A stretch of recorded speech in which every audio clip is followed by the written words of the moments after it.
함께 보실 말씀은 고린도전서 9장입니다. 9장 19절에서 23절까지.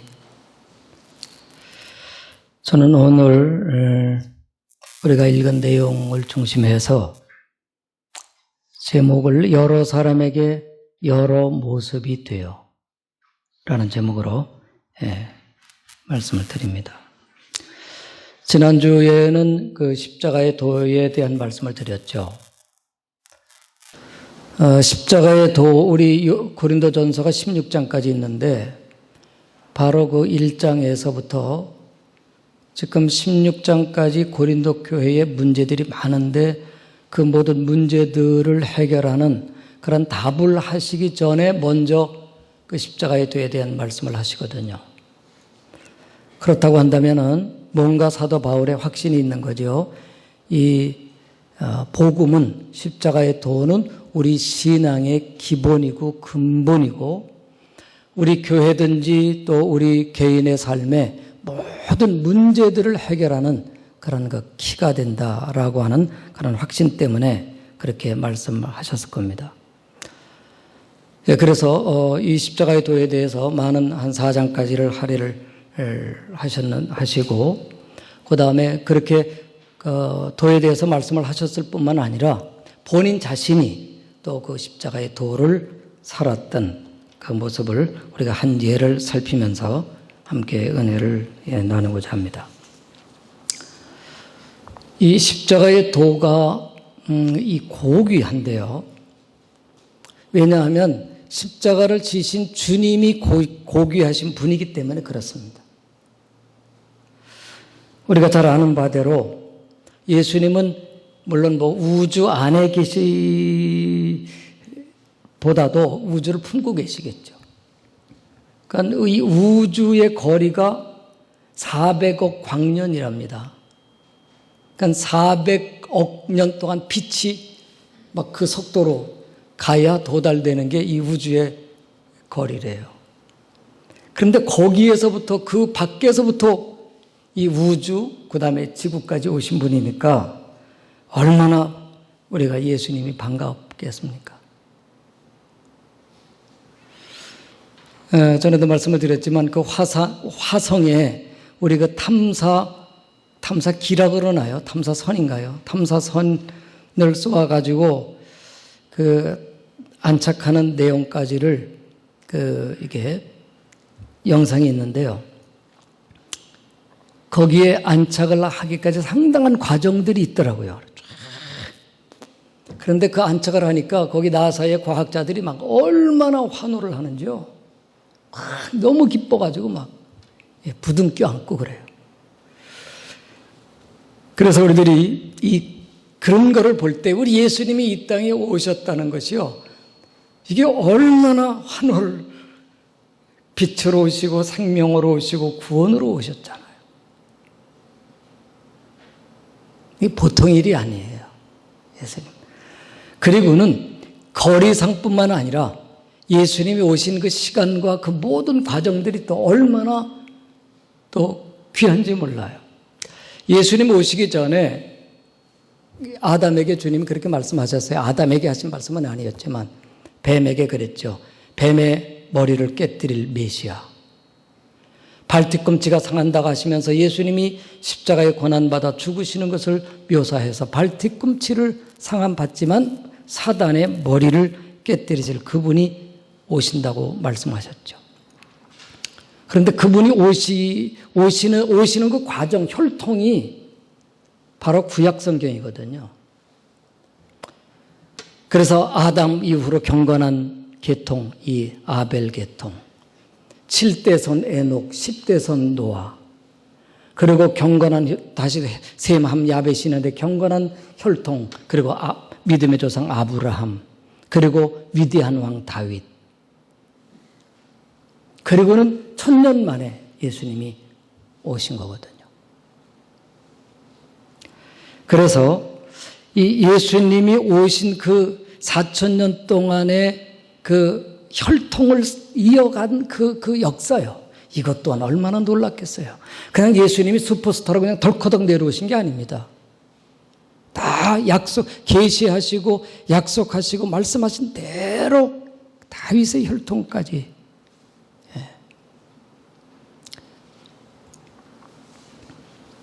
그리고는 그분이 오셔서 우리들의 인생의 문제, 죄의 문제, 멸망의 문제, 우리들의 현실의 문제, 우리의 모든 미래의 문제까지 다 짊어지시고 십자가에 돌아가셔서 그거를 우린 대속이라고 그러죠. 속죄하셨다 그러죠. 그 예수님을 믿으면 멸망하지 않고 영생을 얻으리라. 그 앞에 말씀이 얼마나 놀랍습니까? 멸망하지 않고. 그럼 멸망한다는 거 아니에요. 안 믿으면. 누구 때문에? 자기들의 죄 때문에.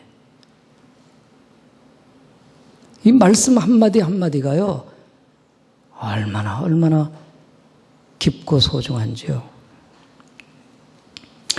그래서 이 바울이 맨 처음에는 예수님을 몰랐어요. 십자가 저주에 달린 저 이단자 청년, 나사렛 청년인 줄 알았죠. 그리고 사람들이 막 따르니까 그 사람들 잡아다가 감옥에 집어넣기 위해서 가다가 주님을 만나죠. 사울아, 왜 네가 나를 핍박하느냐? 누굽니까? 네가 핍박하는 예수다. 빛을 받으면서 쓰러졌죠.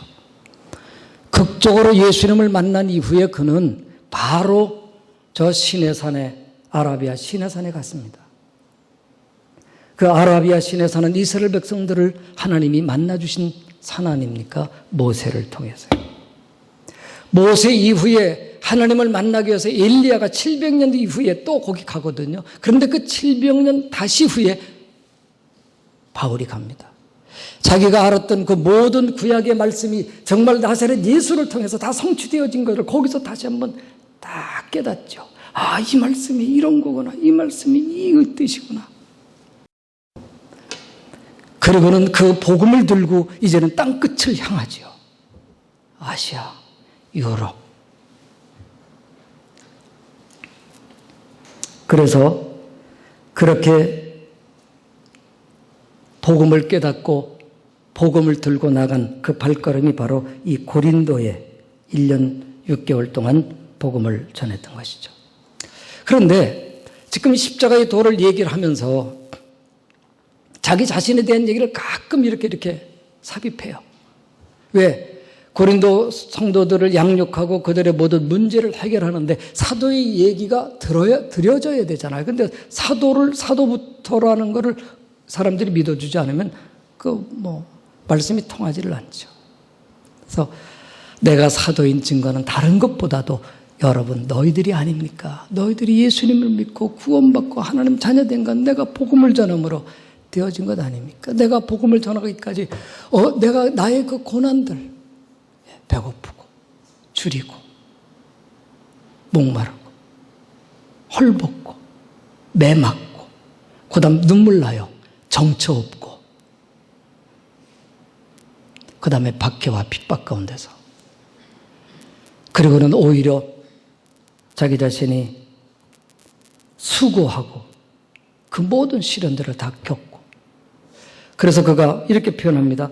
자기는 세상의 더러운 것과 만벌의 찢기같이 됐다. 천사들과 사람들 앞에서 구경거리가 됐다는 거예요. 구경거리라는 그 표현은 뭐냐면 전쟁에서 이게 상대방을 패하게 되면 그 포로 잡아오지 않습니까? 포로 잡아올 때 그 포로들의 그 패잔병들의 그 모습이 어떻겠어요? 찢어지고 피 묻고 다치고 그러면 성으로 끌려오는 그 사람들이 다 그 보잡으니까 자기들은 승리했지만 그 패잔병들의 그 모습처럼 바울이 그런 거예요. 우리에게 복음을 전해주신 이 복음은 그래서 그렇게 고귀한 것이죠.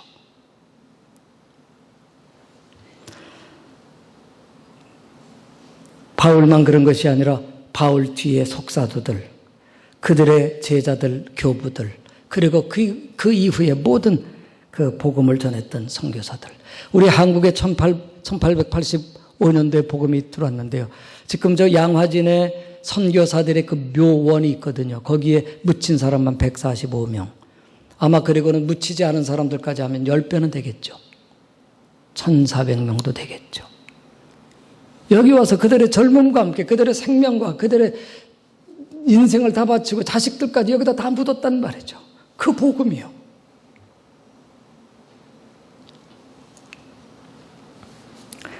이럴 때는 다른 교회는 아멘 하던데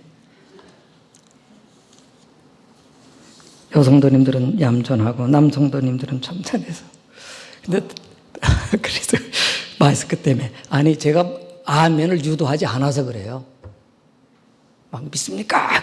아멘. 여러분 마음속으로 깊이 그렇구나 그거예요. 아멘. 예수님이 하늘에서부터 내려왔고 바울 사도가 그렇게 그 복음을 짊어지고 나가 복음을 전하고 그 모든 후대 제자들이 여기까지 전해줘서 받은 것이 바로 이 복음이랍니다. 그런데 이 복음은 그래서 십자가에 도할 때 도자가 길도자 아닙니까? 말씀 도자요. 그 말씀에는 하나님의 약속이 있죠. 그 약속은 복이에요, 복. 그런데 우리 사람들은 예수를 믿으면 복 받습니다. 그러니까 우리가 일반적으로 받던 복 위에 또한 복을 받는 걸로 생각하기 쉬운데 좀 다르지요. 영생, 천국.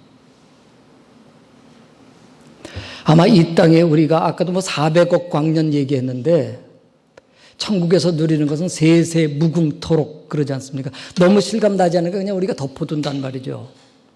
철학자들이 오히려 더 영혼을 생각합니다. 우리 기독교인들보다 제 느낌은 그래요. 철학자들이.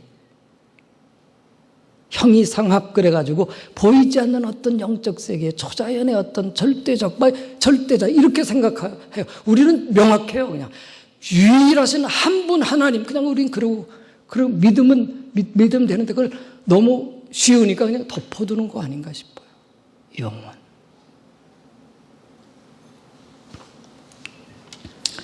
그래서 하나님은 우리들에게 영생 그리고 우리에게 천국 하나님 그것이 다 우리에게 복이잖아요. 그래서 그 약속이 구약 예수님 이전의 복은 아니요 약속은 구약 예수님 이후의 약속은 신약 약속. 그래서 우리들의 이 마음에는 이 신앙인은 믿음, 소망, 사랑 그러잖아요. 그죠? 근데 그 중에 우리 희망이요. 소망이요. 우리 성도들의 일반의 신앙은 소망입니다. 그것을 우리, 연로하신 분들은 꿈을 갖는다 그러고, 우리 젊은이들은 비전을 갖는다 그러죠. 좀 용어가 달라서 그러죠.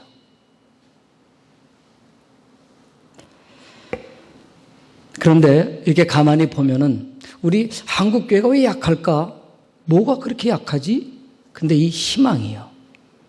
영생, 부활, 주님 재림 이거에 대해서 이단들이 하도 얘기를 해가지고 막 잘못해가지고요. 그거 얘기하면은 뭐 잘못 말하는 사람 같이 느껴져요. 아, 그거는 그거고 우리 지금 현실은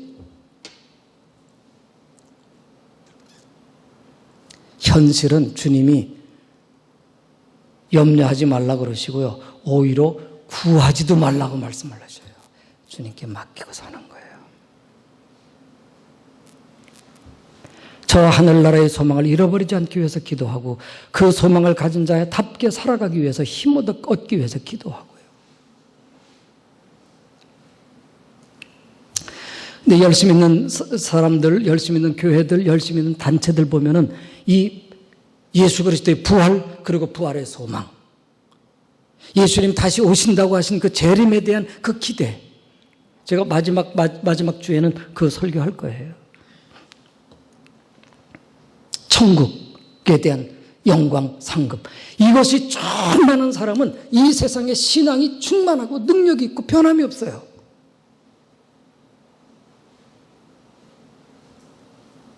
이것이 희미해지면요 이 세상 시련 속에 휩쓸려 버리고 말아요. 히히비비라 그러나 그걸 뭐라 그러죠? 일희일비 세상 따라서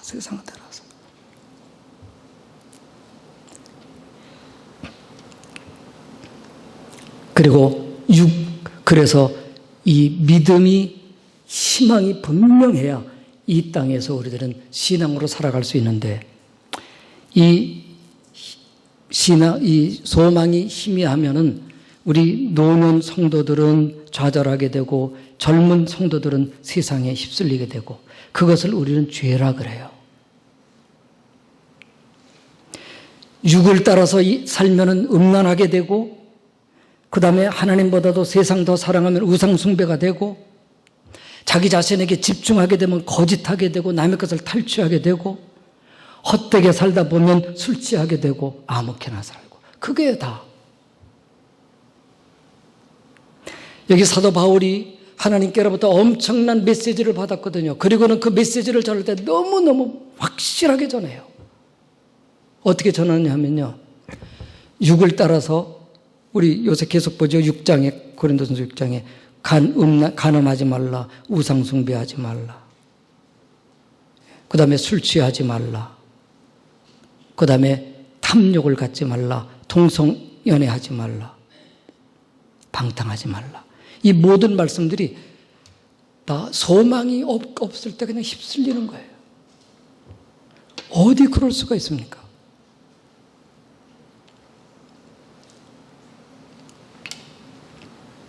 그래서 하나님의 상속자답게 거룩하라 그래요.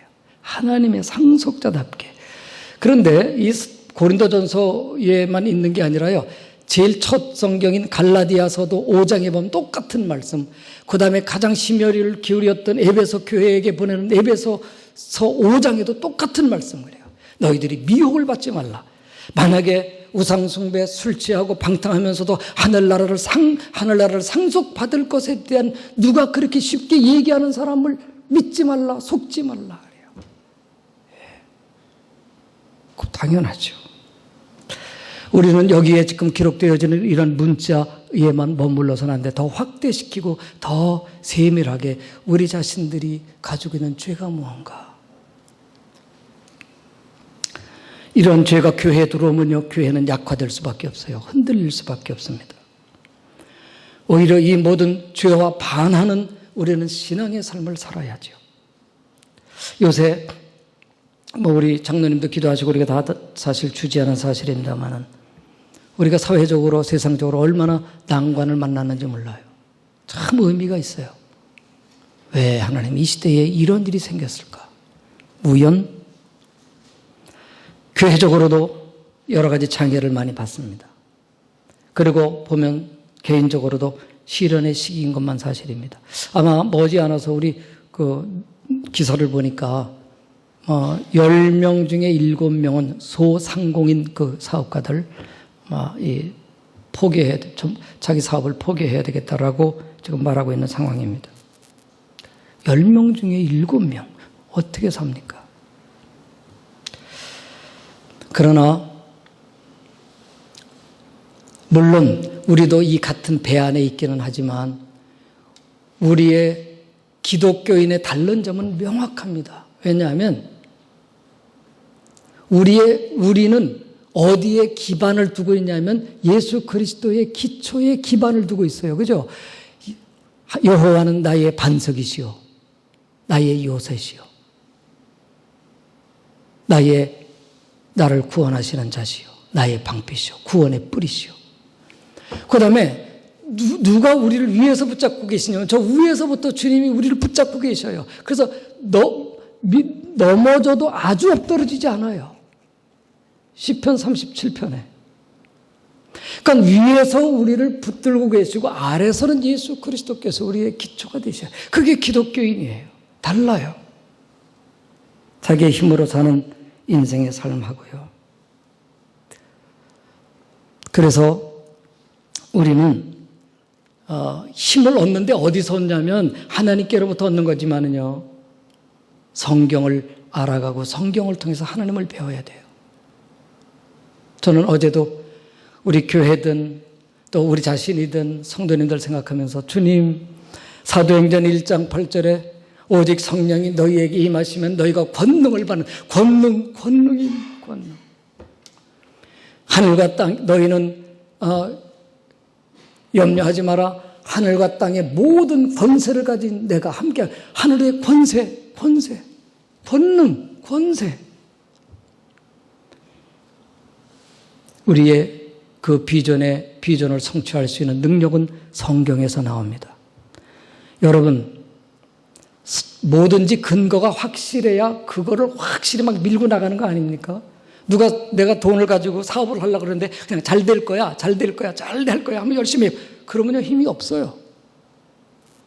그런데 모든 사업에 대한 모든 그 기초 자료들을 전부 다 갖고 오고 다 모든 데이터를 다 공급해 주면서 바로 이렇게 이런데 이거 어려운데 이 중에 이거 이렇게 해서 이거는 이렇게 하고 저렇게 해서 딱 모든 걸 갖다 주면 어떡합니까?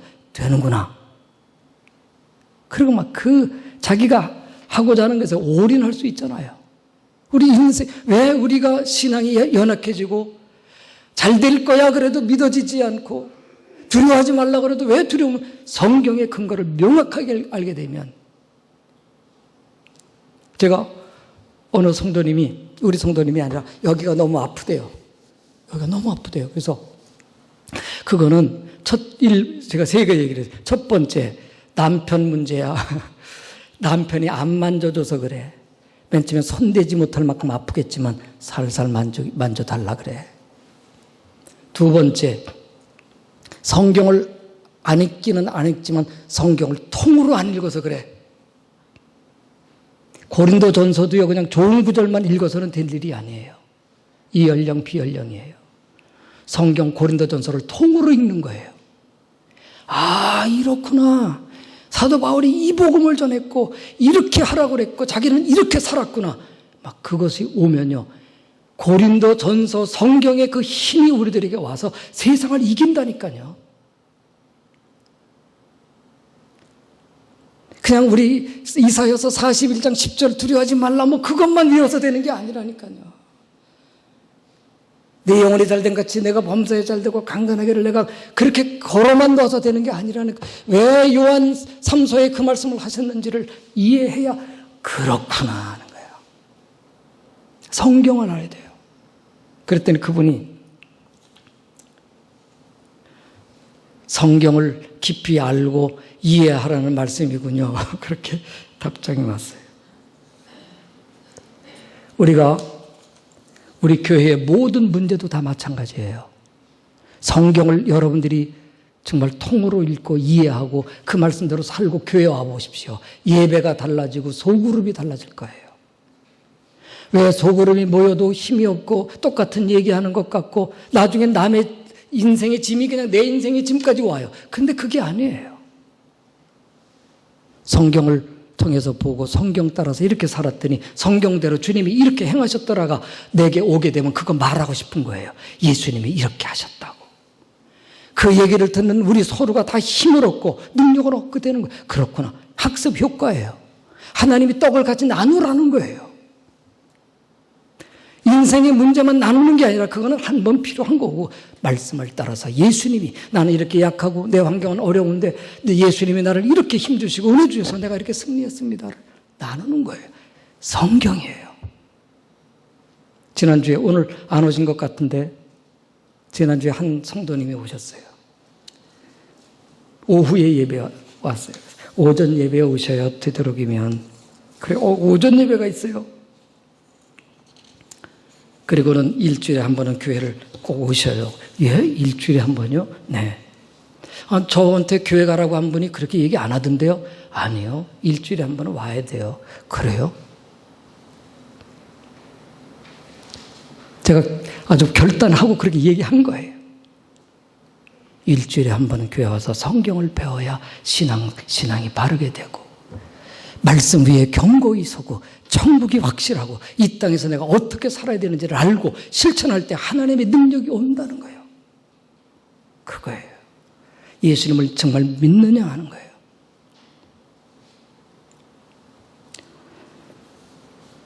그리고는 사도 이 바울은 십자가의 도를 자기 자신이 그렇게 실행을 했어요.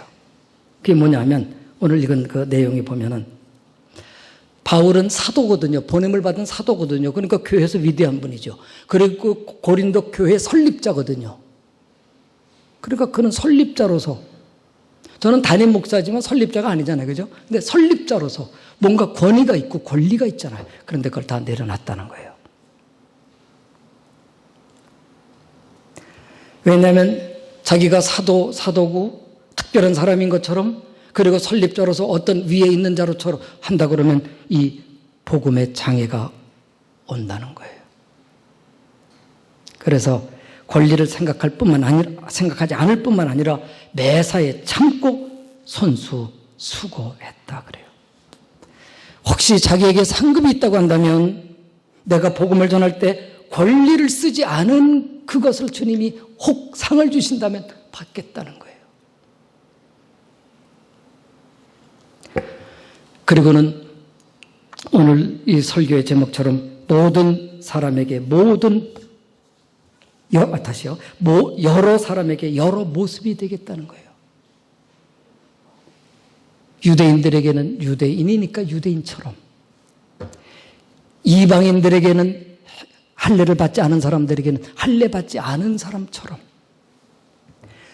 그 당시는 노예시대인데 종들에게는 종처럼, 약한 자들에게는 약한 자처럼 그렇게 하겠다는 거예요.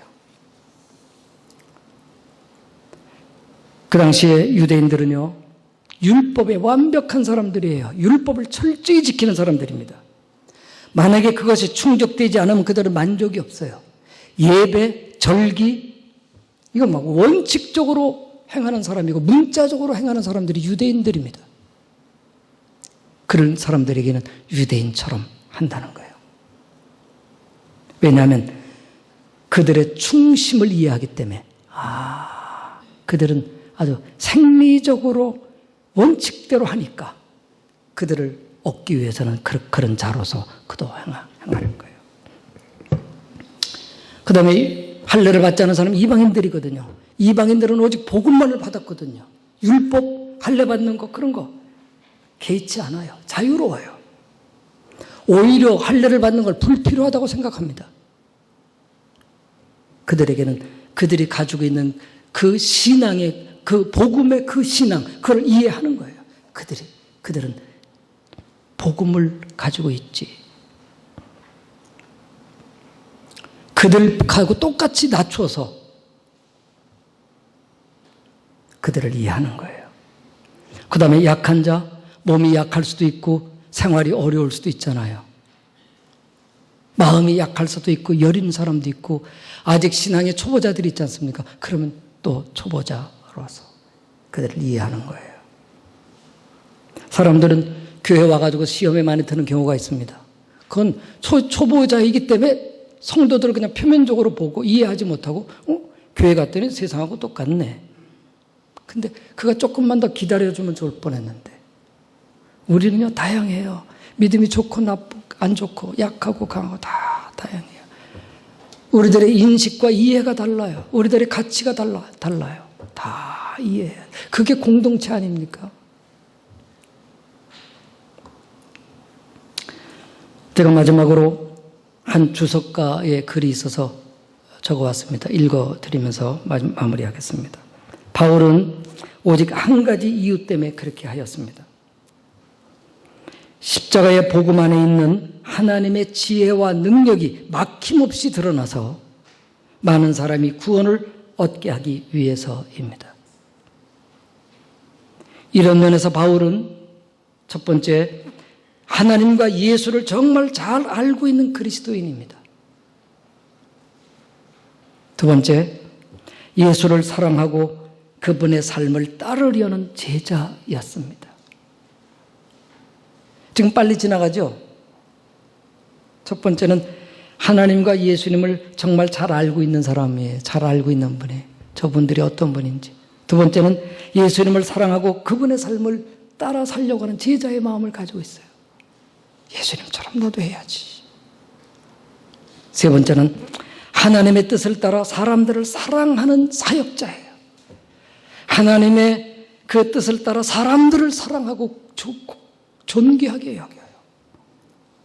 네 번째는 무엇이 더 가치 있는지를 분별하고 본질을 중시하고 이에 자기 자신을 드려요. 어떤 게 더 가치가 있는가? 어떤 게 본질인지 나의 생각과 나의 입장을 포기하고 그것에 자기 자신을 드려요.